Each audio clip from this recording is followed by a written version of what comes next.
E aí, meu amigo do universo físico, aqui é o Lucas do Universo Discreto. Estou um tempo sem gravar, desculpa aí, mas eu estava preparando um material bem legal para tratar com vocês aqui agora, que é Machine Learning.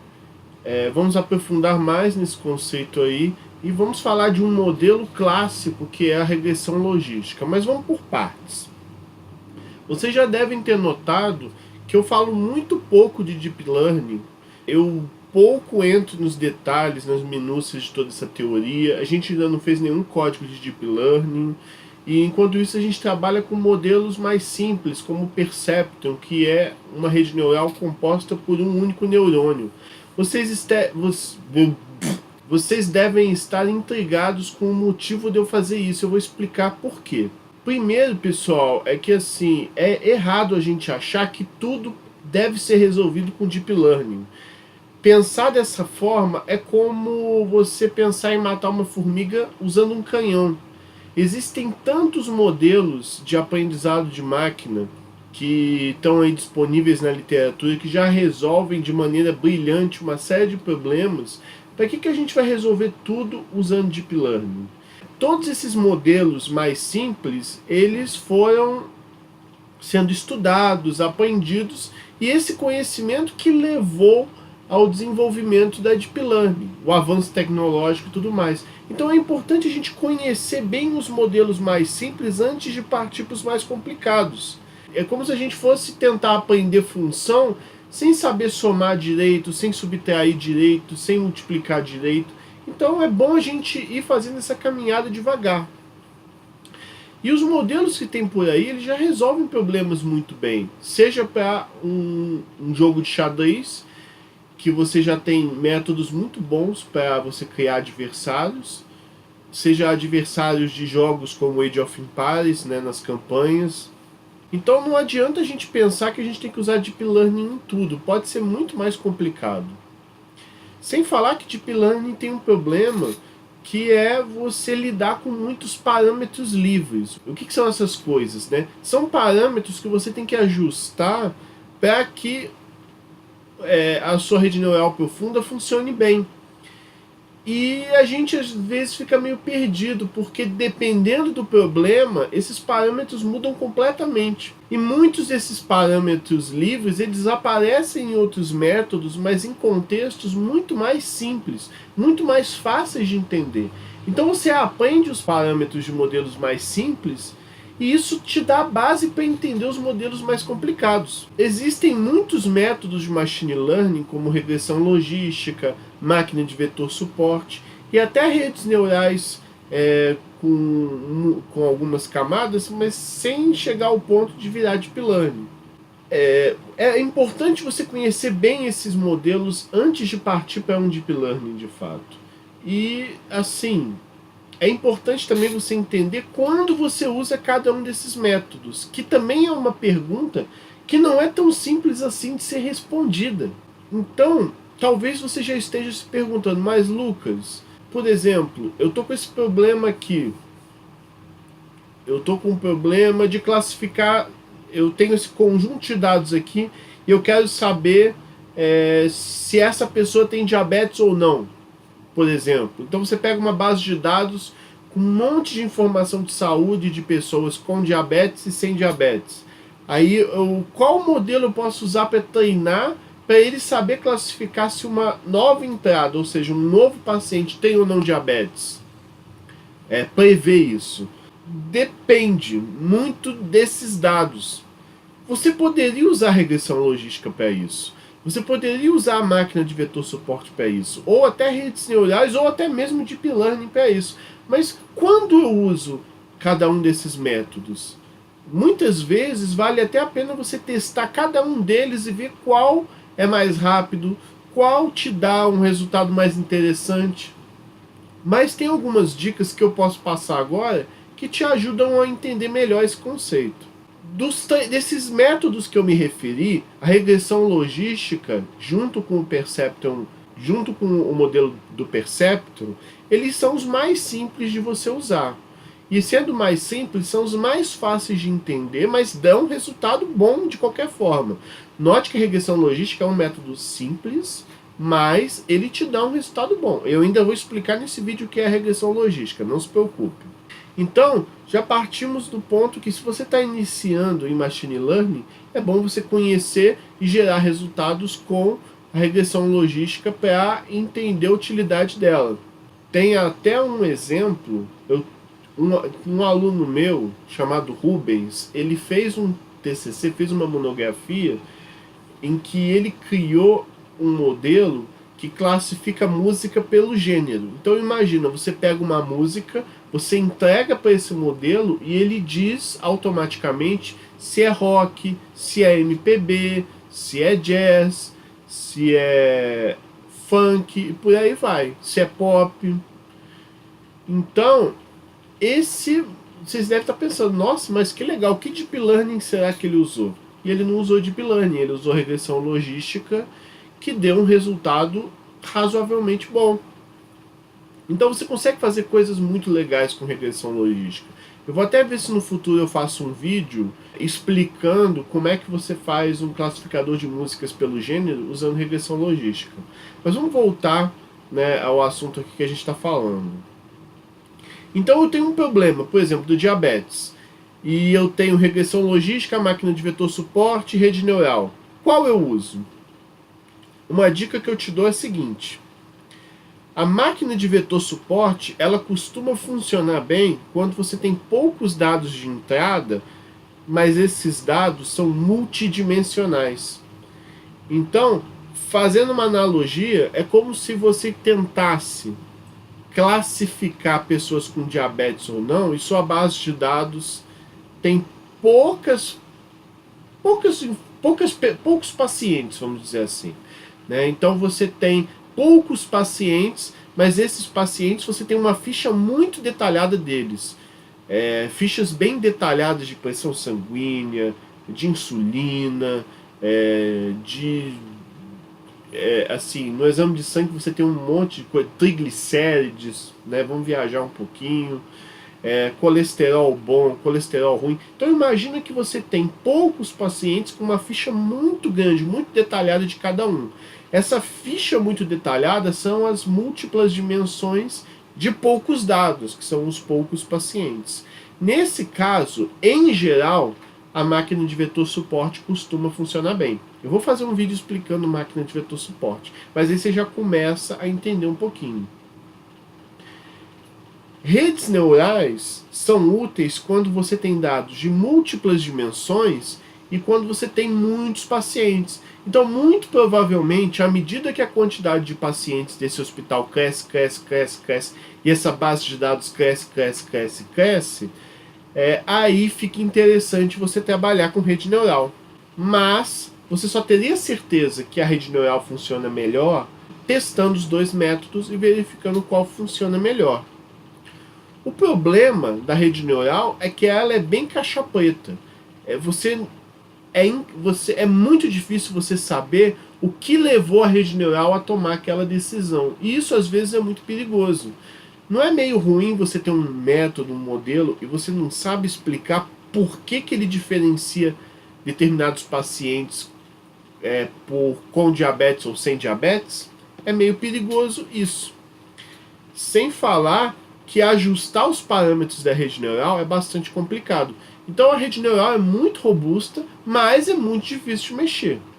A máquina de vetor suporte, ela é mais fácil de mexer e ela tende a dar bons resultados quando você tem uma quantidade de dados. Quando eu falo poucos dados, eu não estou falando de 5 ou 10 não, tá? Pode ser 100, 200, 500. Isso é poucos dados para machine learning, por incrível que pareça. E quando passa de 1.000, 2.000, 3.000, aí você pode considerar uma rede neural para esse caso. Agora, a regressão logística é mais simples do que tudo isso, né? Em geral, ela costuma ser o método mais simples para o iniciante mexer e pode não necessariamente dar resultados bons igual uma máquina de vetor suporte ou uma rede neural. Então, é bom você começar testando com a regressão logística. Em geral, os artigos científicos, por exemplo, para classificar diabetes, classificar câncer e tudo mais, eles testam todos os modelos possíveis e imagináveis e diz, ó, esse aqui se comportou melhor. E eles testam todos, inclusive a regressão logística, certo? Mas não leve a ferro e fogo esse meu resumo. Teste tudo bem, estude bastante, leia bastantes livros, não confie apenas no que eu estou falando aqui, porque nem sempre é intuitivo você escolher um modelo e nem sempre é intuitivo implementar esses modelos aí. E já que eu quero focar mais na regressão logística, vamos falar um pouco dela agora. Para a gente entender a regressão logística, a gente tem que começar falando de regressão. O que vem a ser a regressão? Ela é a predição de uma variável numérica considerando possíveis entradas. A regressão, por exemplo, pode responder muito bem a seguinte pergunta: qual nota eu tiro na prova de matemática baseado nas horas que eu estudei? Então você tem uma variável de entrada, que é o total de horas, e baseado nesse total de horas, a regressão vai te dizer qual é a nota que você vai tirar. Por exemplo, eu estudei 2 horas, então eu vou tirar 4 na prova. Eu estudei 4 horas, então eu vou tirar 6 na prova. Eu estudei 6 horas, então eu vou tirar 8 na prova, e por aí vai. Então a regressão é bem direta.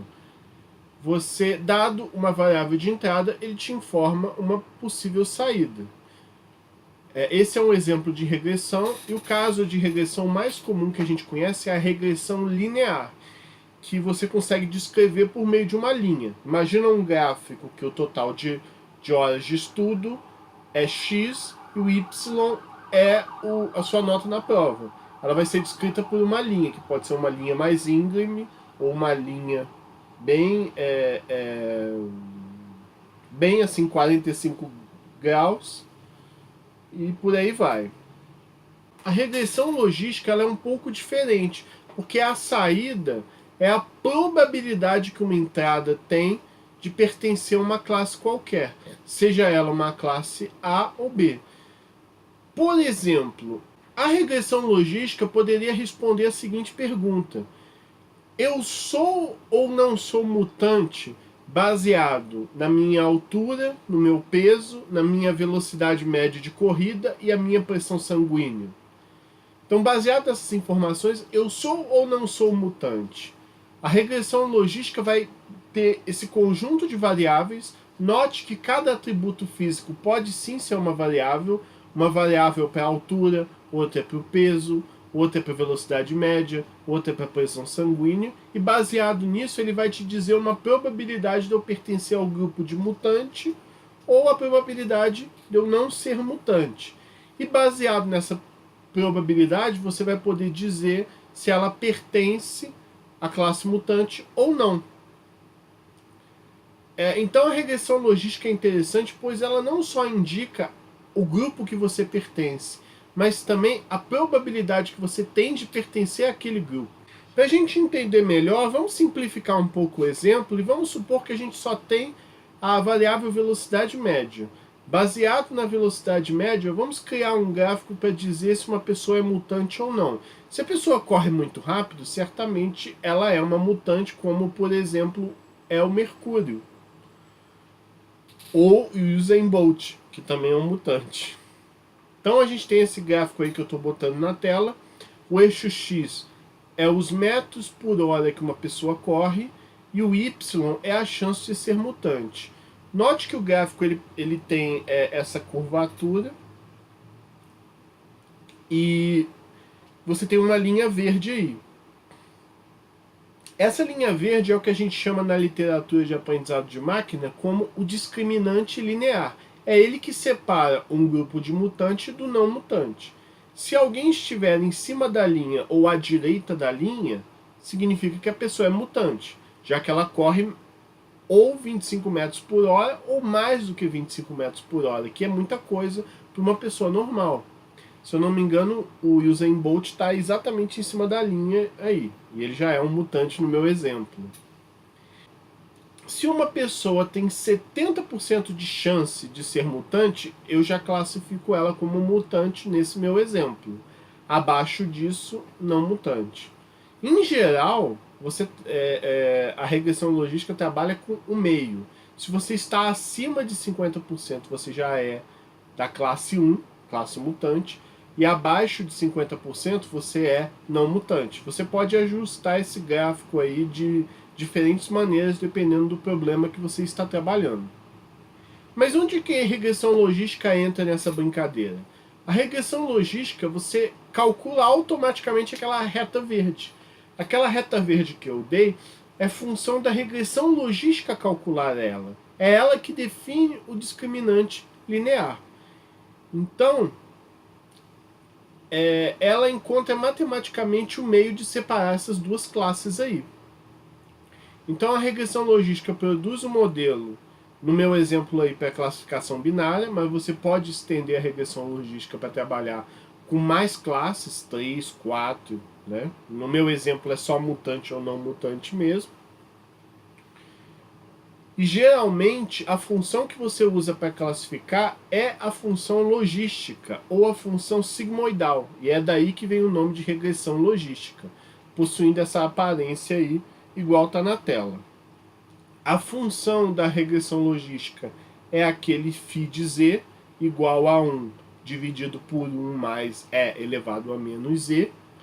Essa é a função sigmoidal ou a função logística.